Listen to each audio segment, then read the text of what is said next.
হাতে ধরে পায়ে ধরে বলি, ও মা ও বোন, এখনও যারা বেপর্দায় চলেন, বিজ্ঞান মোতাবেক সিফিলিস, গনোরিয়া, বহুমূত্র ক্রিম, মেনোনোমা এইগুলো রোগ হয় কোন নারী যদি বেপর্দায় চলে, হাত পা খোলা রাখলে সিফিলিস হয়। সিফিলিস আমার ফোনে রয়েছে, একগুলো আপনার চুলকানির মতো বের হয়, চুলকানির মতো বের। কোনো নারী যদি মুখ খোলা রেখে চলে তাহলে মেলানোমা হয়। কেন মেলানোমা হয়?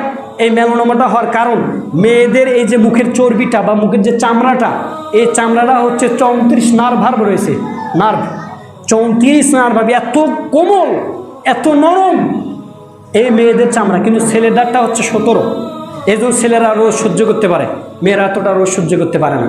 আপনি যদি পর্দা না করে চলেন, হাত পা মুখ খুলে রেখে চলেন, তাহলে আপনার সিফিলিস, গনোরিয়া, বহুমূত্র, মেলানোমা এই রোগগুলো হয়ে যাবে। এই রোগগুলো হচ্ছে ভাইরাসের মতো। আপনি যদি পর্দা করে না চলেন, বেপর্দায় চলেন, তাহলে আপনার এই রোগগুলো হয়ে যাবে। এই জন্য হাতে ধরে পড়ে, প্রত্যেকটা ইসলামের বিধান বিজ্ঞানের সাথে সামঞ্জস্য। বিজ্ঞান প্রমাণ করবে একদিন না একদিন।